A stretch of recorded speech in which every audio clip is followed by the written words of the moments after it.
39 мектептің ұжымына үлкен алғыс айтамыз. Өзім бір осы мектепке семинарға емес, бір үлкен, керемет, көңілді пікір алмасуға, тәжірибе алмасуға келіп тұрған сияқтымын. Енді мынау сөзімнің басын өзім мынау өлең жазғанды жақсы көріп, жаңа ашық сабақта отырып, осындай өлең жолдары келді, соны оқып берейін. Жаһандану заманы технология, жаңа заман талабы психология, жасанды интеллект ол да жаңа, жаңалыққа жаны құштар 39 мектептің ұстаздары ғана.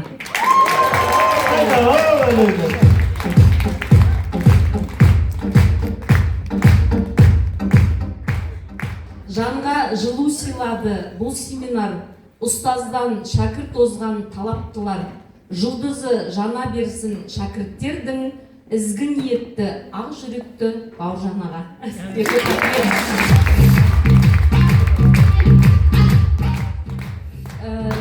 Бегайым апайдың сабағында жасанды интеллект өте көп қолданды.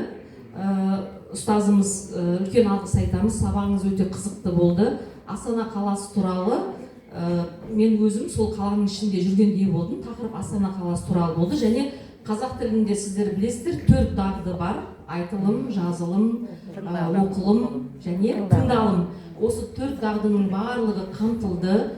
Және мен өзім бастауыш сыныптарда сабақ берем. 15 мектептен келіп тұрмын. Дмитрий Иванович Менделеев атындағы Бауыржан ағайымыздың әріптесі боламын. Өте қуанып тұрмын, Бауыржан ағай, сізге осындай үлкен шығармашылық табыстар тілеймін. Ұжымыңызға, мектебіңізге өте қуаныштымын бүгін осындай семинарға келіп тұрғаныма. Және де Бегайым апайымыз жаста болса, осы қазіргі заман талабына сай сабақ өткеніне және оқушыларды топқа бөліп, 3 топтың сондай бір бірлікте, яғни топпен жұмыс, ол оқушыларды бірлікке үйретеді. Және алдағы өмірлерінде де оқушыларыңыз осылай ұйымшыл, бірлігі жарасқан шәкірттер болып, осы мектептен түлеп шыға берсін. Сізге үлкен алғысымызды айтамыз. Көп рахмет.